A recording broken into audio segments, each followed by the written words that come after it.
కొన్ని విలువైన సంగతులు విందాం. మత్తయి సువార్త 6వ అధ్యాయం. మత్తయి సువార్త 6వ అధ్యాయం 19వ వచనం నుండి చదువుతాం. భూమి మీద మీ కొరకు ధనము కూర్చుకొనవద్దు, ఇక్కడ చిమ్మటయు తుప్పును తినివేయును, దొంగలు కన్నము వేసి దొంగిలెదరు. పరలోకమందు మీ కొరకు ధనము కూర్చుకోండి. ఒకసారి చివరి వచనానికి వెళదాం. 23వ వచనంలో, నీ కన్ను చెడినదైతే నీ దేహమంతయు చీకటమయమయుండును, నీలోనున్న వెలుగు చీకటై ఉండిన ఎడల ఆ చీకటి ఎంతో గొప్పది. అర్థమైనట్టే ఉంది, ఏమీ అర్థం అవ్వలేదని అర్థమైంది. మీరు జాగ్రత్తగా గమనించండి. కొద్ది నిమిషాలు మాట్లాడుకుందాం. మత్తయి సువార్త 5, 6, 7 అధ్యాయాలని కొండ మీద ప్రసంగం అంటారు. ఈ 5, 6 అధ్యాయాలు కొండ మీద ప్రసంగం అని ప్రస్తావించినప్పుడు బైబిల్ రైటర్స్, వ్యాఖ్యానకర్తలు, బైబిల్ని వ్యాఖ్యానించిన పండితులు ఏమన్నారంటే, వ్యాఖ్యానకర్తలు, ఇది కింగ్డమ్ ఆఫ్ మ్యానిఫెస్ట్ అన్నారంటే దేవుని రాజ్యములో తన ప్రజలకు ఆయన అనుగ్రహించిన వాగ్దానాల పట్టిక ఈ 5, 6, 7 అధ్యాయాలు. ఈ పట్టికలో ముఖ్యాంశాలు మాట్లాడడం జరిగింది. అందుకే మత్తయి సువార్త 5వ అధ్యాయం చాలాసార్లు మాట్లాడుకున్నాం. 6వ అధ్యాయం పలుపార్లు మనం ధ్యానించాం.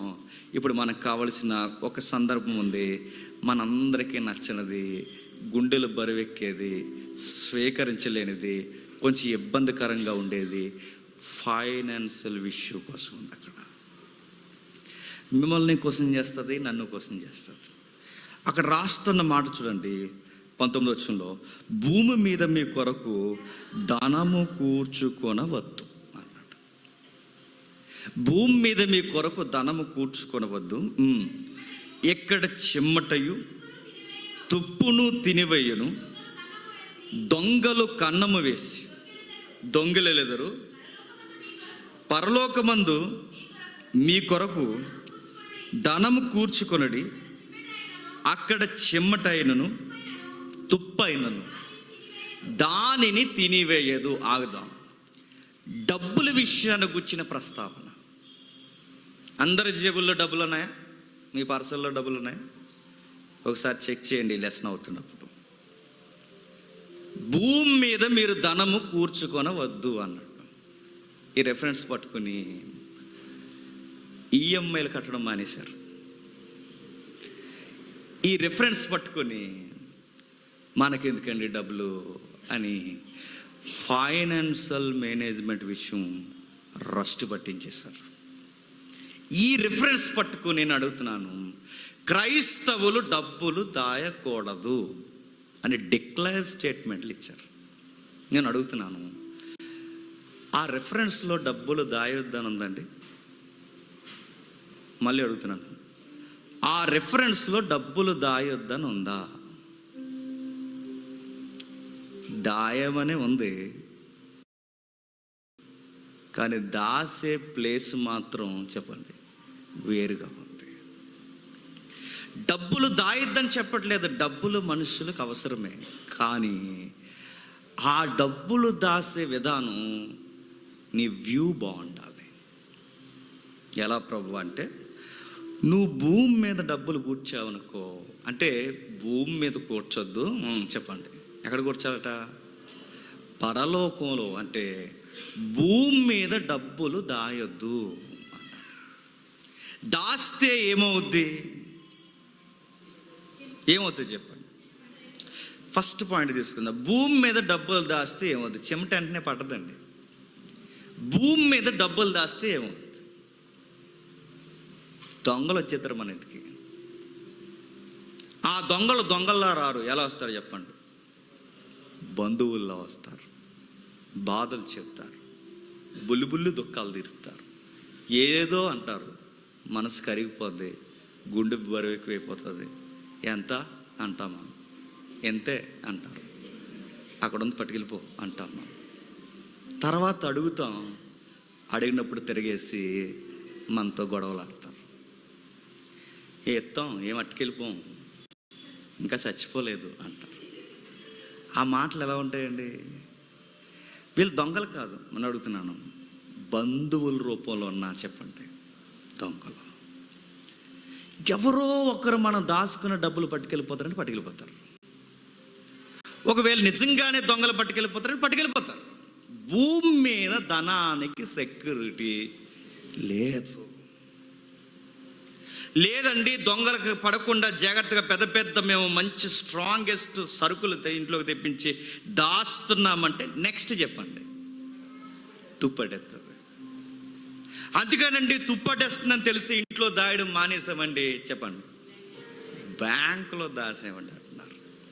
నేను అడుగుతున్నాను, బ్యాంకులో దాస్తే డబ్బులు పోవా? నేను అడుగుతున్నాను, చెప్పండి, పోతాయా పోవా? అక్కడ పోయినా మాకు సంబంధం ఏంటంటే రెఫరెన్స్ బ్యాంక్ కూడా కదండి మనకు డబ్బులు ఇస్తాడు అంటే. నేను అడిగేది అది కాదు. డబ్బులు బ్యాంకులో దాస్తే దొంగతనాలు జరిగితే పాయింట్ కాదు. డబ్బులు నువ్వు బ్యాంకులో దాచినా పోతాయి. ఎట్టా అంటే నువ్వు దాస్తావు వెనకాల తోకలు తయారవుతాయి. తోకలు ఎవరు? కొడుకులు చెప్పండి, కూతుర్లు చెప్పండి, మనవాళ్ళు చెప్పండి, మనవరాళ్ళు. వీళ్ళు ఏం చేస్తారంటే, మన కాలేజ్ ఇలా వంగుతుంటాయి చూసారా, వంగినప్పుడు వాళ్ళ రెఫరెన్స్ అడుగుతుంటారనమాట. ఎంత ఉందో తాత బ్యాంకులో అని అడుగుతారు. ఎంతో కొంత ఉందిలే అంటే ఊరుకుంటారా? ఖచ్చితంగా నువ్వు వాళ్ళకి ఇవ్వాల్సిందని మరి చెప్తున్నాను. నువ్వు ఎంత దాచినా నీ వెనకాలకి ఇవ్వాలి. నేను బ్యాంకులో దాచేస్తానంటే బ్యాంకులో దాచి నువ్వు పరలోకం పట్టిపోతావా, లేదా నీ వెనకాల వచ్చిన వాళ్ళు పట్టుకెళ్ళిపోతారా చెప్పు. ఈ భూమి మీద నువ్వు ఏ జోన్లో అన్న దాయి నీ డబ్బులు ఎవరెవరు పట్టుకెళ్ళిపోతారు. ఇంట్లో ఉంటేనేమో బంధువులు వచ్చి పట్టుకెళ్ళిపోతారు, స్నేహితులు వచ్చి పట్టుకెళ్ళిపోతారు, దొంగలు వచ్చి పట్టుకెళ్ళిపోతారు. బ్యాంకులో ఉంటే బ్యాంకుల్లో బాగానే ఉంటారు, బ్యాంక్ వెనకాల ఉన్న మన బంధువులు అట్టుకెళ్ళిపోతారు, లేదా మన పిల్లలు అట్టుకెళ్ళిపోతారు. ఇంకా విషయం చెప్పిన, ఒక సీనియర్ బ్యాంక్ ఎంప్లాయ్ అన్నాడండి. ఆయన ఒక మాట అన్నాడు. ఎప్పుడు ఈ మాట నేను డైరెక్ట్ చెప్పకూడదు తెలియదు, కానీ మేము స్టేట్ బ్యాంక్లో దాస్తున్నామండి, సెక్యూరిటీ ఎక్కువ అన్నారు. అడుగుతున్నాను, ఆ స్టేట్ బ్యాంక్ సీనియర్ ఎంప్లాయీస్ కూడా అన్నారు, గవర్నమెంట్కి ఏమైనా నష్టం కలిగితే స్టేట్ బ్యాంక్ కాదు, సెంట్రల్ బ్యాంక్ కాదు, ఏ బ్యాంక్ అయినా చేతులు ఎత్తేస్తుంది. బ్యాంకులు చేతులు ఎత్తేసిన దాఖలాలు లేవండి. ఇవి మెయిన్ బ్రాంచ్ అనుకున్న వారు దివాలు ఎత్తేసిన వాళ్ళు లేరండి. మనకు అర్థమయ్యేది తెలుసా, డబ్బులు అనేవి శాశ్వతంగా ఇక్కడ ఉండవు. లేదండి, అందుకేనండి కరెన్సీ ఉండదండి, గోల్డ్ కొనేవ్వండి అంటున్నారు కొంతమంది. గోల్డ్ ఉండదు అయ్యా, ఏదైనా ఉండదని అడుగుతున్నాను. నీకు మళ్ళీ కరెన్సీ అవసరమైతే గోల్డ్ని దేనిలోకి ట్రాన్స్ఫార్మ్ చేయాలి చెప్పు, మళ్ళీ కరెన్సీలోకి. నీకు ఎట్లా అయినా మనుగడ సాగాలి అంటే డబ్బు శాశ్వతముగా నిలవదు. నెక్స్ట్ మరో క్వశ్చన్ అడుగుతున్నాను. ప్రపంచంలో బాగా డబ్బులు ఉన్న వాళ్ళు ఎవరండి? ఇండియాలో కాదు, ప్రపంచంలో. బిల్ గేట్స్ కట్ట ఇప్పుడు 140 కోట్లు 150 కోట్లు మన ఇండియన్ జనాభా ఉంది. ప్రపంచంలో ఫస్ట్ రింగ్లో నిలబడుతుంది మంచి.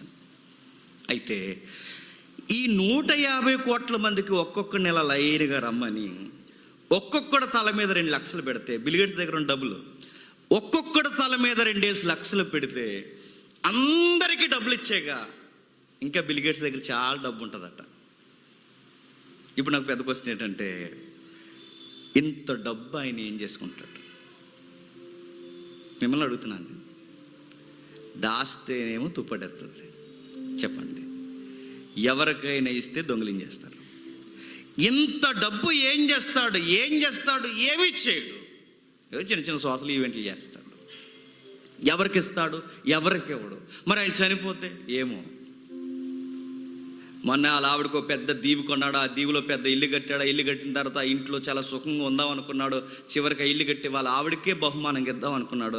వాళ్ళ ఆవిడకి 2 గొడవలు వచ్చినాయి, విడిపోయారు, విడాకులు ఇచ్చేసారు, ఇల్లు అమ్మేశారు. మరి డబ్బులు? బిల్ గేట్స్ గారి కోసం చెప్తున్నాను నేను. డబ్బు వలన మరలా చెప్తున్నాను, శాశ్వతంగా ఉంటుంది అనుకోవడం ఒక బిలీవర్ తాకదు. బయట వాళ్ళ లెక్కలు వేరేమో, మన లెక్కలు వేరు. బయట వారి విధానాలు వేరేమో, మన విధానాలు వేరు. బయట వారు డబ్బులు దాచే విధానం వేరేమో, మన విధి విధానాలు వేరు. పేదోడు రాత్రి నిద్రపోయినప్పుడు ఎప్పుడు తెల్లవారుతుందా అని గడియారం వైపు చూసుకుని కిటికీల వైపు చూసుకుంటాడు. ఎందుకంటే తెల్లవారిన వెంటనే కూలో నాలో చేసుకోవాలి అని. కానీ డబ్బున్నోడు తెల్లవార్లు వాడి గడియారం వైపు చూడడం. టిక్ మన సౌండ్ వచ్చింది అనుకోండి, బీరువా వైపు చూస్తాడు. సౌండ్ ఏమైనా వచ్చింది అనుకోండి, వస్తువుల వైపు చూస్తాడు. డబ్బున్నవాడు మెలుగు వచ్చినప్పుడల్లా బీరువా వైపు చూస్తాడు.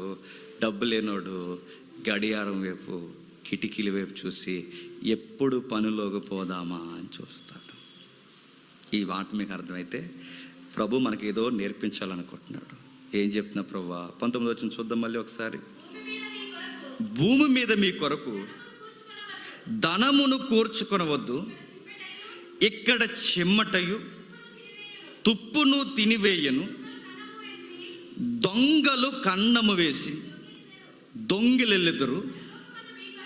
పరలోకమందు మీ కొరకు ధనము కూర్చుకునడి, అచ్చట చిమ్మటైనను తుప్పైనను దాన్ని తినివేయదు, దొంగలు కన్నమ్మ వేసి దొంగలెళ్ళెదరు. ఒక మాట అడుగుతున్నాను చెప్పండి. 21లో నీ ధనం ఎక్కడుండనో అక్కడనే నీ హృదయం.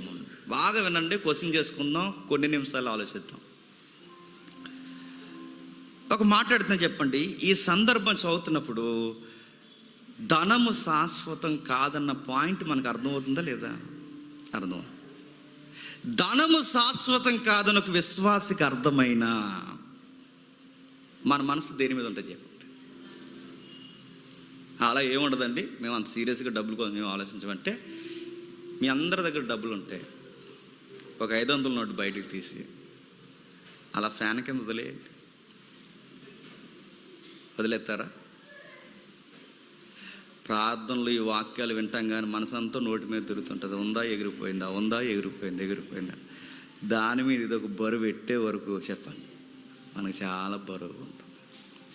ఇన్ని రెఫరెన్స్ మన కళ్ళ ముందు ఉన్నా నేను మళ్ళీ చెప్తున్నాను, మన మనస్సు ఖచ్చితంగా చెప్పండి డబ్బు మీద. డబ్బు ఎక్కడ ఉంటుంది చెప్పండి. ఇక నేను మరలా చెప్తున్నాను, జాగ్రత్తగా వినండి. ధనం ఎక్కడుండునో మన హృదయం అక్కడుండును. మరి ధనం ఎక్కడుంటుందంటే దాన్ని రివర్స్ చెప్పండి, మన హృదయంలో ఉంటుంది. డబ్బున్నవారు అనగానే మీరు అనుకుంటే ఎక్కడో డబ్బులున్న వారికే డబ్బాస్ ఉందనుకోకండి, పేదోడు కూడా డబ్బాసే.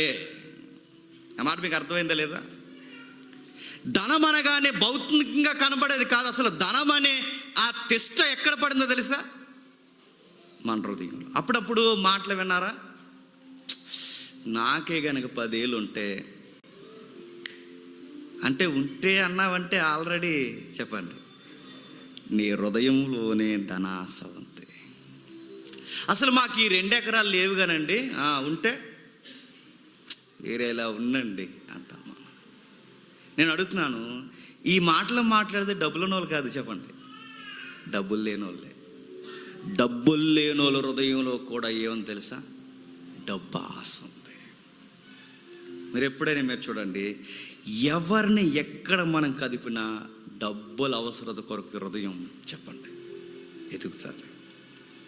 22లో ఒక మాట అన్నాడు, 22లో ఒక మాట, నీ దేహమునకు దీపము కన్నే గనక నీ కన్ను తేటగా ఉండిన ఎడల నీ దేహమంతయు ఎలుగుమయమై ఉన్న. క్వశ్చన్ అడుగుతున్నాను చెప్పండి. ఈ బాడీలో మన కనబడుతున్న ఈ మానవ శరీరంలో వెలుగుతో పనిచేసే ఒకే ఒక అవయవం ఏంటి చెప్పండి? కన్ను. వెలుగు లేదనుకోండి, అవయవానికి పని లేదు. ఎప్పుడైనా చిమ్మ చీకట్లోకి వెళ్ళిపోండి, దీనివల్ల ఉపయోగం ఉండదు. వెలుగుతో పనిచేసే అవయవం ఏదన్నా ఉంది అంటే కన్నే. వెలుగుంటేనే కెమెరాస్ కనబడితే, వెలుగుంటేనే వ్యక్తులు కనబడతారు, వెలుగుంటేనే నాకు బైబిల్ కనబడుతుంది. వెలుగుంటేనే అవయవం పనిచేస్తుంది, వెలుగు లేకపోతే అవయవం పనిచేస్తుంది.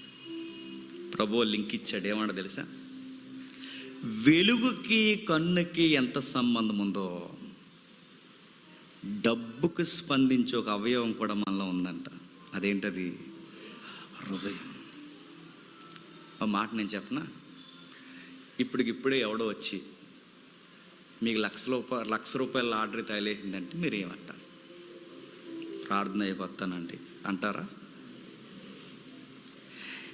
ఎక్కడో తెలియని ఉత్సాహం, త్వరగా ప్రార్థన అయిపోతే బాగుంది, ₹1,00,000 వచ్చినాయి అంటాను. వెంటనే మనసులో ఎక్కడో తెలియని ఆనందం. అడుగుతున్నాను, వెలుగుతో కన్ను పనిచేస్తుంది అన్నది ఎంత వాస్తవమో, డబ్బుతో చెప్పండి హృదయం పనిచేస్తుంది అన్నది కూడా అంతే వాస్తవం. డబ్బులు వచ్చాయనుకోండి ముఖం కలకల్లాడిపోద్ది, డబ్బులు లేవనుకోండి చెప్పండి కుటుంబంలో కూడా ముఖాలు విలవల్లాడిపోతాయి. డబ్బులతో అవయవాలు పనిచేస్తాయి అంటే ప్రభు అంటున్నాడు, పనిచేస్తాయి. డబ్బులతో అవయవాలు పనిచేస్తాయి. ఆశ్చర్యకరమైన మాట, భయమేసే మాట చెప్పనా? ఈ కొండ మీద ప్రసంగం ఎవరెవరికో చెప్పట్లేదండి. ఈ కొండ మీద ప్రసంగం ఎవరు చెప్తున్నాడు తెలుసా? ఈ 6వ అధ్యాయం 19వ వచనంకి వచ్చేసరికి సాక్షాత్తు తన కూడా ఉన్న 12 మంది శిష్యులకు చెప్తున్నాడు. శిష్యులకి దేని గూర్చి జాగ్రత్త చెప్తున్నాడు? డబ్బును గూర్చి. డబ్బు విషయంలో జాగ్రత్త, ధన విషయంలో జాగ్రత్త. ధన విషయంలో మీరు జాగ్రత్త పడకపోతే వాడు మీకు యజమానుడైపోతాడు. బయటోళ్ళు డబ్బుల విషయం మాట్లాడలేదు, శిష్యులతోనే మాట్లాడుతున్నాడు. అది 24లో మాట్లాడుతున్నాడు. చూడండి ఏమని మాట్లాడుతున్నాడు. ఎవడును 2 యజమానులకు దాసులుగా ఉండనేరడు, ఒకరిని ద్వేషించి ఒకరిని ప్రేమించును, లేదా ఒకరిని పక్షముగా ఉండి ఒకరిని తృణీకరించిన. ఇప్పుడు 23వ వచనం చదవండి. 2 యజమానులు, నీ కన్ను చెడినదైతే నీ దేహం అంతయు చీకటమే. కన్ను చెడిపోవడం అంటే ఏంటి చెప్పండి? సందర్భంలో కన్ను చెడిపోవడం అంటే ఏంటి? నీకు డబ్బు పిచ్చి బాగా ఎక్కడం, అదే చెడిపోవడం. నీ కన్నులు ధనాన్ని ఆశించడం, నీ హృదయం ధనానికి స్పందించడం. సందర్భంలో నీ కన్ను చెడినదంటే ఏంటి? కన్ను చెడిపోవడం శుక్లాలు వచ్చాయనా? కన్ను చెడిపోవడం అంటే లోకాన్ని చూస్తున్నాం, ఏవేవో తర్వాత వివరణలో మొట్టమొదటిగా సందర్భానుసారమైన వివరణ ఉంది. అంటే ప్రభు చెప్తున్నాడు, నీ కన్ను చెడిపోయిందనడానికి కారణం నీకు డబ్బులు పిచ్చి పట్టింది. నీకు ఎప్పుడైతే డబ్బులు పిచ్చి పడతాదో నీ కన్ను చెడిపోద్ది. నీ కన్ను ఎప్పుడైతే చెడిపోయిందో నీ దేహం అంతా చెడిపోద్ది. నీ దేహం ఎప్పుడైతే చెడిపోయిందో నీ ఎదురుగా 2 యజమానులు నిలబడతారు. ఒకటి దేవుడు, 2 సిరి. ఇప్పుడు ఈ సిరి అంటుందట, నీకు నేను కావాలా, దేవుడు కావాలా? ఒక మాట అడుగుతాను చెప్పండి. చిన్నప్పటి నుంచి ఒక మాట అడుగుతాను చెప్పండి. చిన్నప్పుడు చిన్ని లాటరీలు కొంటున్నామంటే 10 రూపాయలకి చెప్పండి కారు వచ్చేస్తుంది అనేవారు. కారు, చిన్న లాటరీ 10 రూపాయలు ఎట్టుకుంటే ఏమొచ్చేస్తుందట? కారు వచ్చేద్దాం. ఎన్ని లాటరీలు కొనలేదని మనం? ఎన్ని కొనలేదు చెప్పండి? ఆ కిరాణా దుకాణంలో ఎన్నున్నా అదే కొనేవాళ్ళం. ఏది? ఎక్కడో ఆ స్టేజ్ నుంచి ఆశ, కారు వచ్చేస్తుందేమో. సీరియస్గా ఇద్దరు మాట్లాడుకున్నారు. కారు వస్తే ఏం చేస్తారంటే, కారు వస్తే ఏం చేస్తానంటే, కారు ప్రస్తుతానికి మనకు అవసరం లేదు కాబట్టి అమ్మేసి అని డబ్బులు ఇచ్చామంటాను. అక్కడ కూడా డబ్బులే. సీరియస్గా ఒకడు ఏం చేశాడంటే, ఎట్లా ఈయన లాటరీలు పెట్టాడు కనుక మొత్తం లాటరీలు కొనేద్దాం, కనీసం ఏదో దాంట్లో అది లేకుండా ఉండదని లాటరీలు అన్నీ కొనేసి డబ్బులన్నీ ఖర్చు చేసి చాలామంది చెట్ల కింద పడుకున్న వాళ్ళు ఉన్నారు తెలుసా, చివరికి లాటరీ తాగలేదు. విషయం ఏంటి చెప్పిన, డబ్బుల కోసం అత్యాశకు పోయి దివాలాలు ఎత్తేయడమే కాదు, దేవుని ఎదుట దిగంబరులుగా నిలబడిన భక్తులు చాలామంది ఉన్నారు.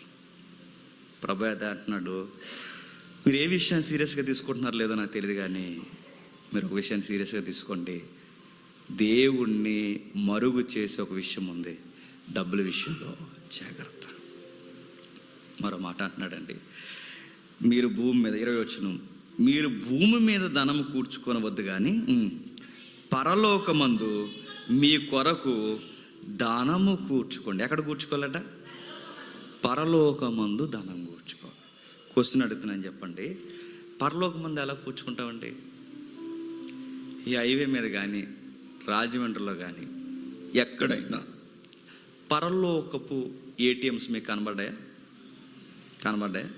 కనబడితే ఆ ఏటీఎంలు వండిస్తారా? ఎక్కడైనా సరే పరలోకంలో డబ్బులు దాచుకునే బ్యాంక్స్, సెక్టార్స్ మీకు కనబడ్డాయా? మరి దాచుకోమని ఎలా చెప్తున్నాడు? పోనీ దాచుకోమన్నాడు, మనకు దాచుకోవాలని ఆశ ఉంది. పరలోకంలో ఈ కరెన్సీ మారుతుందా? మారదు. మరి ఎలా కూర్చుకోవాలి? నేను మళ్ళీ చెప్తున్నాను, డబ్బులు దాయొద్దని బైబిల్ చెప్పలేదు. డబ్బులు దాయండి, కానీ ఇక్కడ దాయకండి. ఆ దాసేది మీరు ఎక్కడ దాస్తారంటే ఈ లోకంలో వద్దు, చెప్పండి, ఆ పై లోకంలో దాయండి. ఎలా దాయాలి ప్రభు, మాకు అర్థం కావట్లేదంటే నా నోటి మాటలు వద్దు కానీ బైబిల్ మాటనే తీసుకుందాం ఒకసారి. తిమోతికి రాసిన మొదటి పత్రిక, త్వరగా చూడండి, ముగించుకునే ప్రయత్నం చేద్దాం. తిమోతికి రాసిన మొదటి పత్రిక 6వ అధ్యాయం 17వ వచనం. తిమోతికి రాసిన మొదటి పత్రిక, ఈ లోకమందు ధనవంతులైన వారు గర్విష్ఠులు కాక అస్థిరమైన ధనమందు నమ్మిక ఉంచక సుఖముగా అనుభవించుటకు సమస్తమును మనకి ధారాళముగా దయచేయు దేవుని యందే నమ్మిక ఉంచుటని ఆజ్ఞాపించుము. తిమోతికి ఒక సీక్రెట్ రాస్తున్నాడు పెద్ద ఆయన పౌలు గారు. ఏమని రాస్తున్నాడు చూడండి, ఇహమందు ధనవంతులైన వారు గర్విష్ఠులు కాక. ధనం పోగేసుకుంటే మొట్టమొదటి వచ్చే దరిద్రం ఏంటి చెప్పండి? గర్వం వచ్చేస్తుంది. నేను చాలామందిని గమనిస్తానండి, ఏమీ లేకుండా నేను ఎగిరెగిరి పడిపోతున్నారే. నిజంగా వీళ్ళకి దేవుడు డబ్బులు ఇచ్చేస్తే చాలామందిని లెక్క చేయకుండా తిరుగుతారు అనిపిస్తుంది నాకు. బహుశా అందుకే దేవుడు వీళ్ళని అలా లేములు వదిలేసేయడేమో అనిపిస్తుంది. మన బిహేవియర్కి మళ్ళీ చెప్తున్నాను, మన ధనానికి సంబంధం ఉంటుందట. మన వ్యక్తిత్వాలు మారిపోతాయట మన దగ్గరికి డబ్బులు వచ్చే కొలది. మన మాటలు మారిపోతాయి, మన చేతలు మారిపోతాయి. ఏమీ లేవనుకోండి అందరినీ పలకరిస్తాం. బాగా డబ్బులు ఎక్కువైపోయినాయి అనుకోండి అందరూ మనల్ని పలకరించాలి అంటాం. చాలామందిని మీరు అబ్జర్వ్ చేయండి, వీళ్ళని ఏమీ లేకుండానే ఇతరులను ఇంత తునీకరించి మాట్లాడుతున్నారే. వీళ్ళకి కాస్త డబ్బులు ఉంటే వీళ్ళు ఏం చేద్దరబ్బా, ఎవరిని లెక్క చేయకుండా కళ్ళు నెత్తిమీ పెట్టుకుని తిరుగుతారు. గర్వం, డబ్బులను బట్టి గర్వంగా మాట్లాడేవారు లేరండి సొసైటీలో. డబ్బులను బట్టి ఇతరులను తక్కువ చేసేవారు లేరండి సొసైటీలో. చాలామందిని మీరు గమనించండి, వాళ్ళ వస్తువులు కానీ వారి యొక్క ఆహారపు అలవాట్లు కానీ వారి వ్యక్తిత్వాలు కానీ మీరు చూడండి, ఇతరులని తృణీకరించే ఆ గర్వపు ఛాయలు స్పష్టంగా కనబడుతుంటాయి. చాలా స్పష్టంగా. ఎవడో షాపింగ్కి వెళ్ళాడట, ఆ షాపింగ్కి వెళ్ళిన తర్వాత వాడు చేస్తాడే డీమార్ట్కి వెళ్ళాడు, మరి ఎక్కడికి వెళ్ళాడు జస్ట్ అంటే మీరు గమనించండి, ₹2 తగ్గాయి అన్నారండి. ₹2 దేని మీద? పెనాయిల్ మీద. ₹2 పెనాయిల్ మీద తగ్గిందని చెప్పి వాడు పెనాయిల్ అవసరం లేకపోతే కొన్ని లీటర్లు కొనేసాడండి. ఎందుకు కొనేసేవారంటే ఇప్పుడు బయటికి ఈ సంచి ఇంత, ఈ బ్యాగ్ నుండి ఇన్ని సరుకులు, ఈ బ్యాగ్ నుండి ఇన్ని సరుకులు ఇలా పట్టుకున్నాడు. బయటకు వచ్చేసరికి అప్పుడు చూసిన వాళ్ళందరూ అనుకోవాలన్నమాట, అమ్మో ఈయన ఎన్ని డబ్బులు వచ్చి పెడతాడో అనుకోవాలి. బిల్డప్కి షాపింగ్ చేసే వాళ్ళు ఉంటారు తెలుసా, బిల్డప్లకి. మీరు గమనించండి, కావాలంటే ఒకడు మాట్లాడతాడు, కనీసం నేను షాపింగ్కి వెళ్ళాలంటే భయ్యా 10,000 ఉండవు, 10,000 ఉండాలి అంటాడంట. ఆ బిల్డప్ పెట్టరా. నా బ్లౌజ్ ఎంత తెలుసా, ఎంత అనుకుంటు నా బ్లౌజ్ అండి, రకరకాలు చెప్తుంటారు. నా బ్లౌజ్ ఎంత, నా షర్ట్ ఎంత, నా ప్యాంట్ ఎంత, అదెంత, ఇదెంత నడుతున్నాను. ఇవన్నీ ఎందుకు చెప్తున్నారు? గర్వం.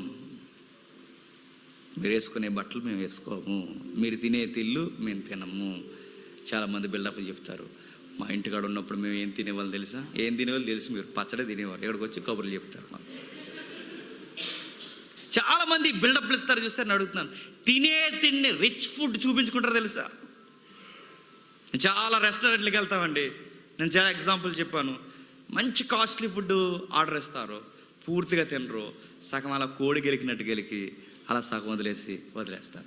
ఎందుకు అలా వదిలేస్తారు? ఎందుకలా అంటే వాళ్ళు రిచ్ అని చూపించుకోవాలి. రిచ్గా ఉన్న వాళ్ళు అంతా తినర్రా, అలా వదిలేస్తారా. రిచ్ సగం కేకులు తిని వదిలేయడం, సగం థమ్సప్లు తాగి వదిలేయడం, సగం బిర్యానీ తిని వదిలేయడం. చూస్తారా ఇలా యాటిట్యూడ్? మీరు గమనిస్తున్నారా?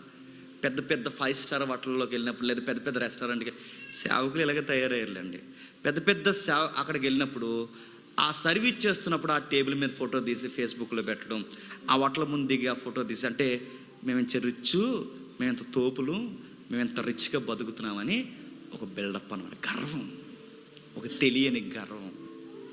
ఫ్లైట్లో ఫోటోలు పెట్టడం, ఎయిర్పోర్ట్లో ఫోటోలు పెట్టడం, రెస్టారెంట్లో ఫోటోలు పెట్టడం, షాపింగ్ ఫోటోలు పెట్టడం, గోల్డ్ షాప్లో ఫోటోలు పెట్టడం. ఇవన్నీ ఎందుకు చూపిస్తారు లోకానికంటే? మేము రిచ్ పీపుల్స్. గర్వం, ఇతరులని తృణీకరించే గర్వపు లక్షణాలు గుర్తుపెట్టుకోండి. బైబిల్ అంటుంది, ఇహమందు ధనవంతులైన వారు అంటే అవుతారు, కానీ గర్విష్ఠులు అవ్వకండి. ఈ లోకమందు మీకు డబ్బులు సమకూడతాయి, దాని వెనకాల మాత్రం గర్వం తెచ్చుకోకండి. ఇహమందు ధనవంతులైన వారు గర్విష్ఠులు కాక, అస్థిరమైన ధనమందు నమ్మిక ఉంచక, సుఖముగా అనుభవించుటకు సమస్తము మనకి ధారాళముగా దయచేయు దేవుని యందే నమ్మిక ఉంచుడని ఆజ్ఞాపించుము. ఒక మాట చెప్తున్నాడు చూడండి, మనకి ఇహమందు డబ్బులు బాగా వచ్చాయంటే అక్కడ రెఫరెన్స్ ఉంది. ఎవరు ఆ డబ్బులు ఇచ్చారు అక్కడ ఉంది చెప్పండి. దేవుడే ఇచ్చాడు. అక్కడ లింక్ ఇస్తున్నాడు, మీరు చూసారా? మళ్ళీ నేను చదువుతాను చూడండి. అస్థిరమైన ధనమందు నమ్మిక ఉంచక, సుఖముగా అనుభవించుటకు సమస్తమును మనకి ధారాళముగా దయచేయు దేవుని యందు నమ్మిక ఉంచండి. అంటే ఇప్పుడు మీకు దళసరి ఆదాయం పెరిగిందంటే మీ తెలివితేటలో కాదు. మీ ఆర్థిక పరిస్థితులు స్కేల్ మారిందంటే మీ తెలివితేటలు కాదు.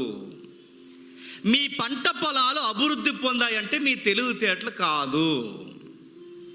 ఉన్న పాటని చిన్నల నుంచి ఒక పెద్ద ఇంట్లోకి మనం వెళ్ళామంటే మన తెలివితేటలు కాదు. సరి అయిన వాహనాలు లేని మనకు ఈరోజు కార్ల మీద తిరిగే ఒక చక్కటి సౌకర్యం వచ్చిందంటే మన తెలివితేటలు కాదు. మరి ఎవరిచ్చారు ఇవని అంటే బైబిల్ చెప్తుంది, దేవుడే ఇచ్చాడు. నేను నమ్మాడు. నువ్వు గర్వానికి పోవని నిన్ను నమ్మి ఇల్లు లేని నీకు ఇల్లు ఇచ్చాడు. నువ్వు గర్వానికి పోతావని తెలిస్తే నీకు ఇల్లు ఇవ్వటం. నువ్వు గర్వానికి పోవని నమ్మాడు కనుకే నడుస్తున్న నీకు వాహనం ఇచ్చాడు. నువ్వు గర్వానికి పోతున్నావని తెలిస్తే ఉన్న వాహనం కూడా చెప్పండి తీసేస్తాడు. నువ్వు గర్వానికి పోవని నమ్మాడు గనుకే ఎవ్వరికి ఉద్యోగాలు లేకపోయినా చిన్న ఉద్యోగమైన నీకు ఇచ్చాడు, గర్వంగా ఉండకుండా ఉంటావని. ఆ ఉద్యోగంలోనే ఆ వచ్చే 10,000 రూపాయలకే నువ్వు ఎక్స్ట్రాలు చేస్తున్నావు అనుకో, ఉన్న ఉద్యోగంలో కూడా చెప్పండి పక్కకు పెట్టేస్తాడు. అంటే దేవా మాకు ఎందుకు ఇవన్నీ ఇస్తున్నావంటే నువ్వు బాగుంటావని ఇస్తున్నాను. నీకు ఇవ్వడం వల్లనే పాడవుతున్నావని నాకు అర్థమైతే నువ్వు బాగుండాలి కనుక ఉన్నవి కూడా చెప్పండి తీసేస్తా. చాలామంది ఎందుకో మేము ఎదగలేకపోతున్నామండి, ఎక్కడేసిన గొంగలు అక్కడే ఉందంటే ప్రాబ్లం ప్రార్థనలో లేదు. చెప్పండి, బహుశా దేవుడు మిమ్మల్ని నమ్మలేకపోతున్నాడేమో.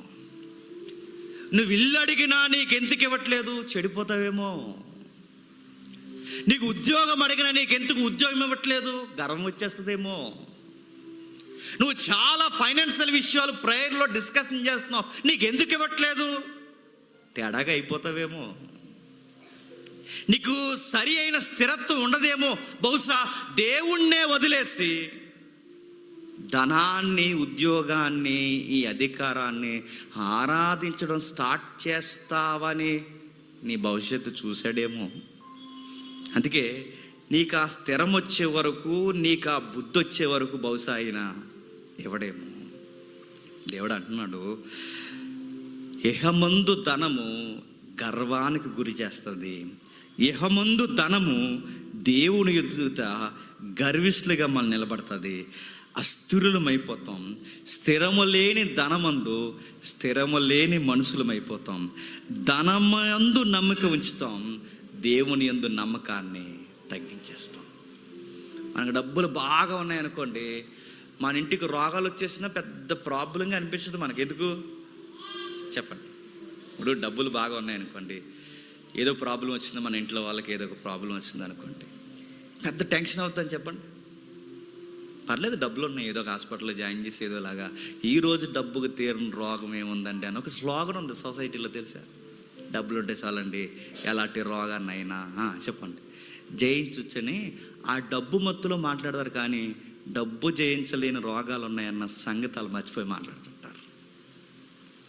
డబ్బులు ఉన్నాయనుకోండి రోగాలు వచ్చినా భయం ఉండదు, డబ్బులు ఉన్నాయనుకోండి ఏ ప్రాబ్లమ్స్ వచ్చినా భయం ఉండదు, డబ్బులు ఉన్నాయనుకోండి మాట వేరేగా ఉంటుంది. డబ్బులు లేవనుకోండి ధనమందు నమ్మకం ఉంచం. మన ఇంట్లో చిన్న జ్వరం వచ్చినా మన ప్రియులకి వెంటనే ప్రార్థన చేస్తాం, ప్రభువా ఏంటి ప్రభువా ఏదన్నా అనారోగ్య సమస్య మమ్మల్ని జ్ఞాపకం చేసుకో ప్రభువా, నీ ఆరోగ్య స్వస్థత మాకు అనుగ్రహించి ప్రభువా అని ప్రార్థన చేస్తాం. డబ్బులు లేవనుకోండి వెంటనే డాక్టర్ గారు ఫోన్ చేసి అపాయింట్మెంట్ తీసుకొని 6 గంటలకు మాకు రాయండి సీటీ, వచ్చేస్తున్నాం అంటాం మనం. అదే డబ్బులు లేవనుకోండి సీటీకి రాయం, ఫోన్ చెయ్యం. చెప్పండి, ముందే ఎవరికి ఫోన్ చేద్దాం చెప్పండి, దేవా ఏంటి ప్రభువా ఈ అనారోగ్య సమస్య. చూసారా, డబ్బులు ఉంటే నమ్మకాలు ఎవరి మీదకి ట్రాన్స్ఫార్మ్ అయిపోతున్నాయి. అందుకే ప్రభు అన్నాడు, జాగ్రత్త, దేవుడు ప్లేస్ని దొంగిలించే ఈ సొసైటీలో ఒకటి ఉంది, అది మనీ విషయంలో జాగ్రత్త. ఇప్పుడు క్వశ్చన్ అంతా బాగుంది, కానీ ఇప్పుడు నేను పరలోకంలో డబ్బులు దాయాలి, నా ప్రభు దాయమన్నాడు. ఎలా దాద్దాం? కింద ఉంది చూడండి, ఒకసారి చూడండి. వాస్తవమైన జీవమును సంపాదించుకునే నిమిత్తము రాబో కాలమున కనగా పరలోకములో మంచి పునాది తమ కొరకు వేసుకొనొచ్చు మేలు చేయువారును సత్క్రియలను ధనము గలవారును ఔదార్యము గలవారును తమ ధనములలో ఇతరులకు పాలిచ్చువారినై ఉండవలను. 4 పాయింట్స్ అక్కడ ఉన్నాయి చూడండి. పరలోకంలో డబ్బులు ఏ కోణాల్లో దాచుకొచ్చి అంటే అక్కడ 4 పాయింట్స్ ఉన్నాయి చూడండి. 1, సత్క్రియల ద్వారా దాయచ్చట. 2, మేలు చేయడం ద్వారా దాయచ్చట. 3, ఔదార్యం ద్వారా దాయచ్చట. 4, చెప్పండి, ఇతరులకి మన డబ్బుని షేర్ చేస్తూ దాయచ్చట. పరలోకానికి ఇక్కడున్న ధనము ఎలా జమ అవుతుందంటే డైరెక్ట్ వెళ్ళదు, దానికి వేస్ ఉన్నాయి, మార్గాలు ఉన్నాయి. అక్కడ దాయాలంటే ఏం చేయాలి? సత్క్రియలు చేయాలి. సత్క్రియలు అంటే దాన ధర్మాలు, భోజన కార్యక్రమాలు, చీరల పంచడాలు, పురిహాల పంచడాలు, ఇవన్నీ పంచిన తర్వాత ఆ ఫోటోలు తీసుకుని ఫేస్బుక్లో ఎట్టడాలు కాదు. సత్క్రియ అంటే వాక్య సంబంధమైన క్రియ. వాక్య సంబంధమైన క్రియను నువ్వు జరిగించినప్పుడు నీ ధనము పరలోకమందు జమ చేయబడుతుంది. ఒక ఉదాహరణ చెప్తాను. సెమినార్ అయిపోయింది కనుక ప్రత్యక్షంగా పరోక్షంగా చాలామంది 60 మంది బాప్టిజం వెనకాల చాలా ధనము ఖర్చు అయింది. చాలామంది ఆ కార్యానికి డబ్బులు ఇచ్చారు. ఇప్పుడు అడుగుతున్నాను, ఈ 60 మంది ఈ కార్యక్రమంలో బాప్టిజం తీసుకొని ఈ ఘనమైన సువార్తలో వీరు ఎంతో అడుగుతున్నాను, ఈ భారభరితమైన ఈ పరిచర్యలు, ఎంతో భారభరితమైన పరిచర్యలో 1000, 100, 2000, 1000, 1,00,000 ఇచ్చిన వాళ్ళు కూడా 2, 3 వీళ్ళందరూ చాలా డబ్బులు వచ్చారు. ఈ డబ్బులు ఇచ్చిన వారు అందరిని అడుగుతున్నాను, ఇప్పుడు వీళ్ళ డబ్బులు జేమ్స్ గారి జేబీలో ఉండవు. చెప్పండి,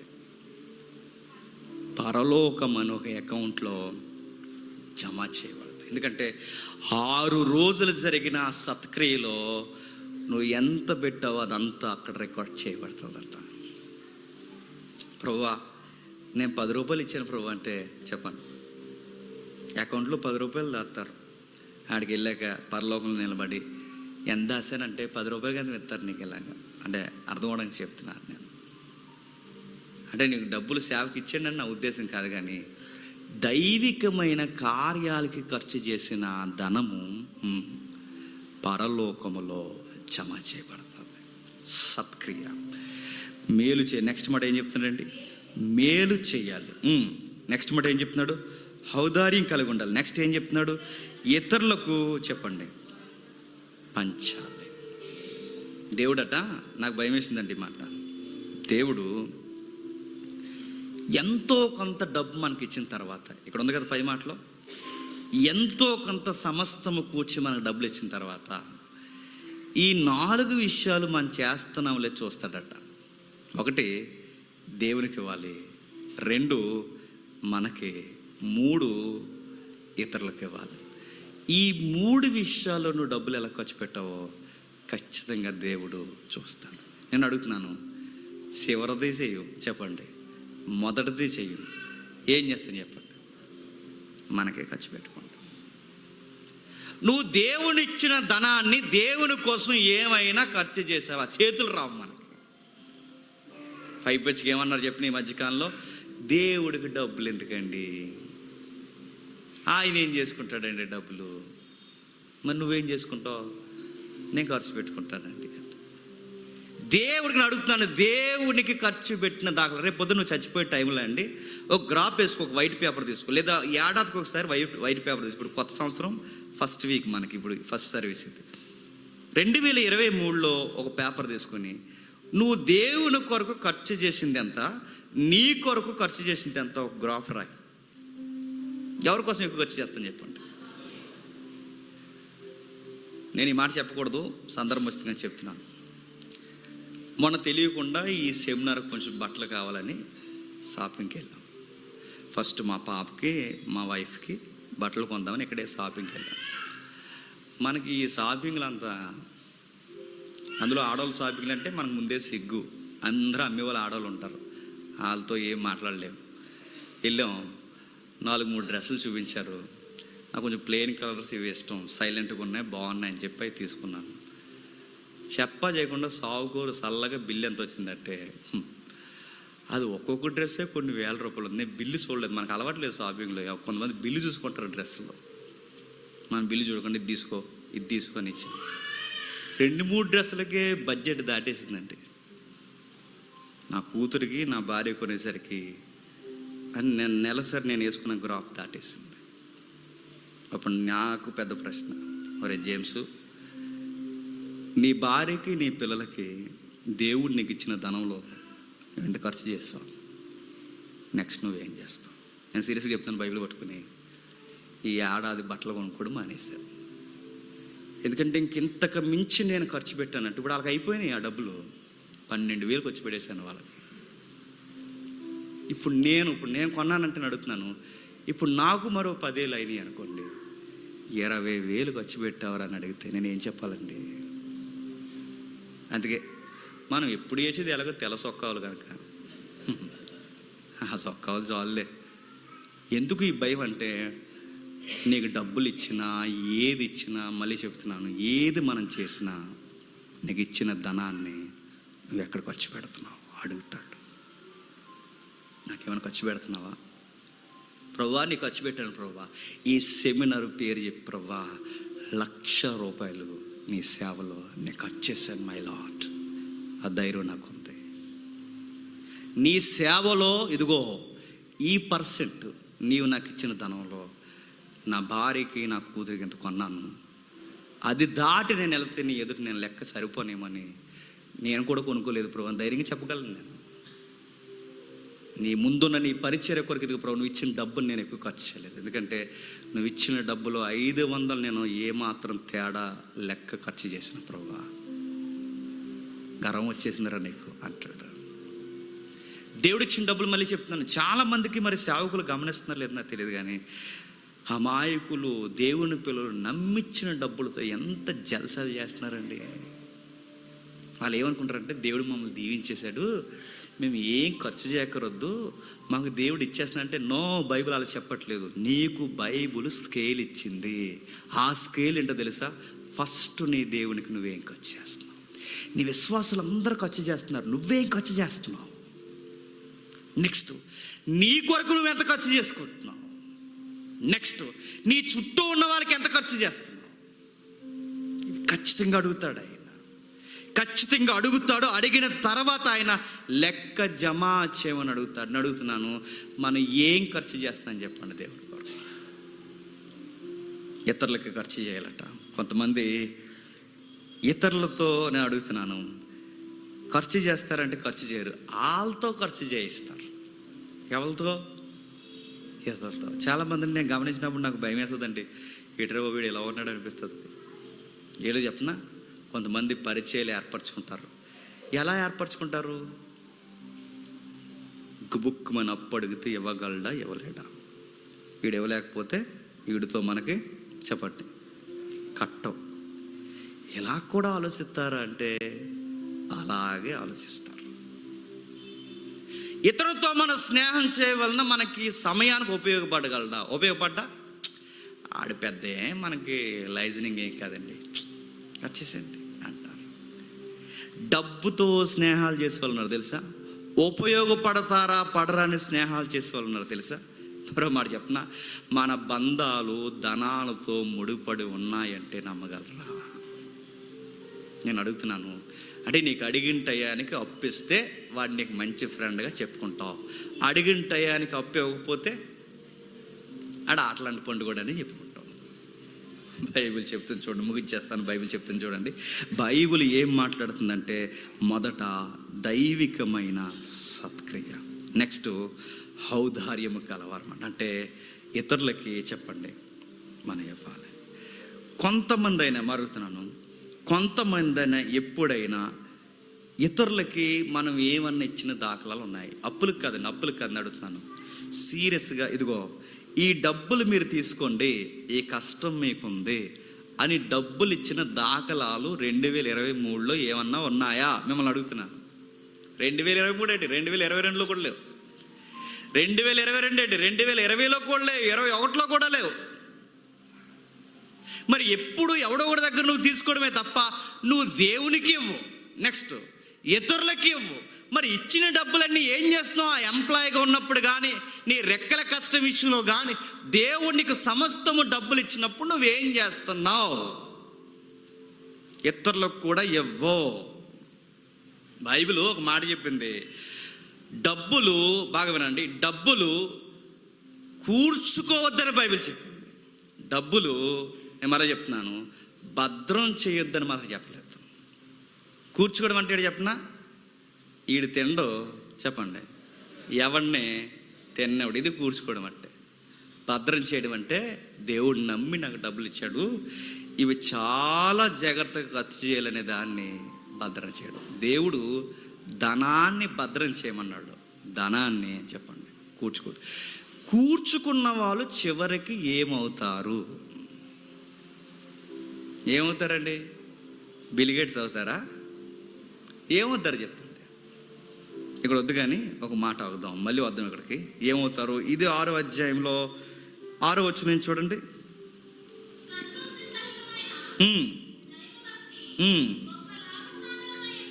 9వ వచనం. ధనవంతులగుటకు అపేక్షించువారు ఎందులో పడతారట? శోధనలో. ఎలా పడతారు శోధనలో? నెలకి 3,000 కట్టండి, నెల తర్వాత చెప్పండి 3 లక్షలు తీసుకోండి. ఎంతమంది కట్టేలేదు చెప్పండి? ఎందులో పడ్డారు చెప్పండి?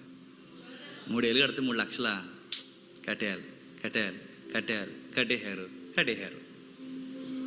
దుకాణం కట్టేశాడు. మళ్ళీ అడుగుతున్నాడు. అవివేకయుక్తమైన ఊరిలో శోధనలో పడతారు. శోధన అంటే ఎవడైనా గుర్తుపెట్టండి, 10 రూపాయలకి 100 రూపాయలు ఇస్తానంటే ఎవడైనా ఇస్తాడా అని మనకు టెంప్టేషన్ వచ్చేస్తుంది. ఏదోలాగా ఆ 10 రూపాయలకు 100 కొట్టేద్దామని. చాలామంది లెక్కలు వేస్తారు. చెప్పండి, ఇదిగో 10 రూపాయలకి ఇది కొనండి, 10 రూపాయలకి తగిలేసిందంటే నీకు బంపర్ ఆఫర్ తగులుతుంది అనగానే లెక్క. వస్తే 10 రూపాయలకి అది తింటాం, పోతే 10 రూపాయలు పోతుంది, వస్తే 10కి 10,000 వస్తాయి లెక్కలో. నేను కూడా చెప్పనా, నువ్వు 10,000 10కి వచ్చి పెట్టు, 10,000 రావు. ఎవడికో వస్తాయండి. ఆ వచ్చినోడికి కూడా సుఖం ఉంటుంది చెప్పండి. మందులు తయారైపోతాడు చుట్టూ. గుర్తుపెట్టుకుంటే బైబిల్ ఏమని తెలిసి, ఇదిగో శోధనలో పడతారు. నెక్స్ట్ ఊరిలో. అప్పుడప్పుడు మనం కమిట్మెంట్లు తీసుకుంటాం. ఎవరిని అప్పడకూడదు చెప్పండి, ఎవరికి మనం అప్పు ఇవ్వకూడదని. విషయం ఏంటి చెప్పనా? ఎవరిని అడగకూడదు అనుకుంటాం, అడుగుతాం. ఎవరికి ఇవ్వకూడదు అనుకుంటాం, ఇస్తాం. ఆడిని తిరిగి అడుగుతాం, ఎవడు ఇచ్చినందుకు ఆ స్నేహం చెడిపోద్ది. ఆడికి డబ్బులు ఇచ్చినందుకు మన మీద కోపగించుకుంటాడు, తిరిగి అడిగినందుకు ఆడికి ఫీల్ అయిపోతాడు. చివరికి ఆడి డబ్బులు ఇవ్వలేక ఏం అనలేక, నేను మరలా చెప్తున్నాను, చివరికి సూసైడ్ చేసుకున్న స్నేహితులు ఎంతమంది ఉన్నారు. మొన్న ఒక న్యూస్ తిరిగింది, ఎంతమంది తిరిగి చూశారు? నేను ముగించేస్తాను. వీళ్ళిద్దరూ స్నేహితులు అయితే మీరు చూసారు. ఇద్దరు కుర్రోడు, 25 ఏళ్ళ కుర్రోడు. తెలంగాణ కేసు మీరు చూసారా? 25 ఏళ్ళ కుర్రోడు అండి వాడు ఎవరో అమ్మాయిని ఏదో కేసులో వాడి ఫ్రెండో ఏదో జరిగింది, తను ఏదో సూసైడ్ చేసుకుని చచ్చిపోయింది. ఆ కేసు విషయంలో వీడు దుబాయ్ వెళ్ళిపోయాడు. అక్కడ ఏదో డ్రైవింగ్ ఉద్యోగం ఏదో చేసుకుంటున్నాడు.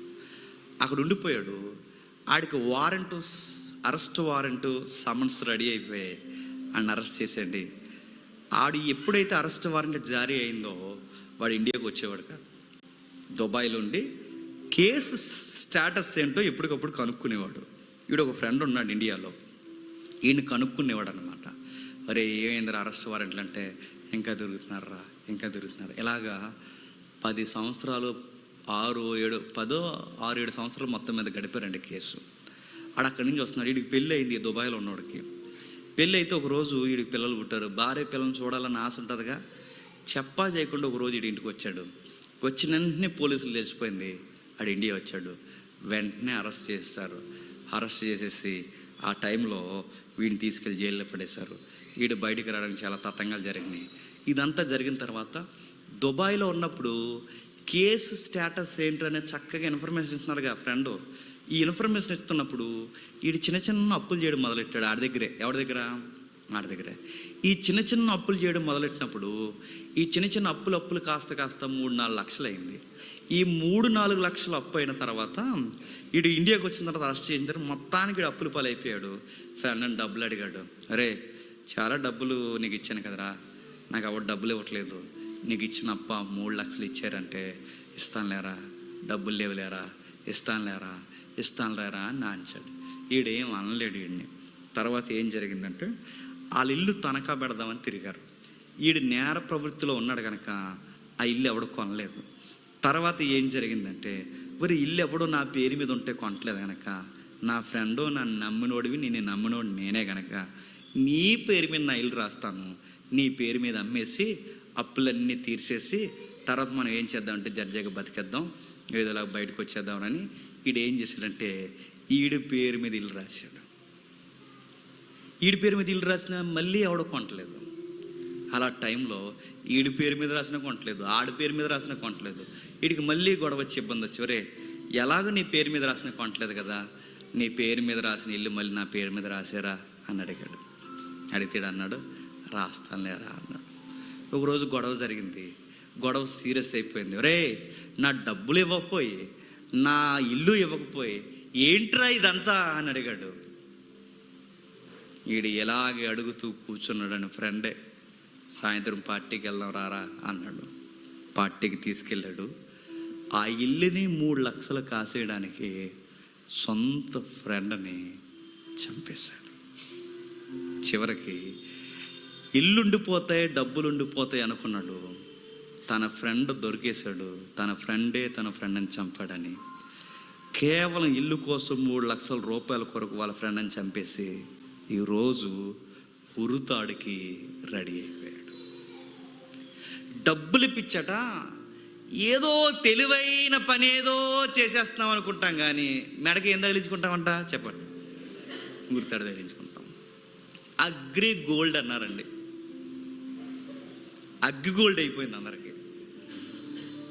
ఏమైందండి? గవర్నమెంట్ సపోర్ట్ ఉంది అగ్రి గోల్డ్ కన్నారు. ఏది అగ్రి గోల్డ్? ఏది? ఏ గోల్డ్ లేదు. ఉన్న గోల్డ్ కూడా తాగడేసి కట్టేసాం మనం.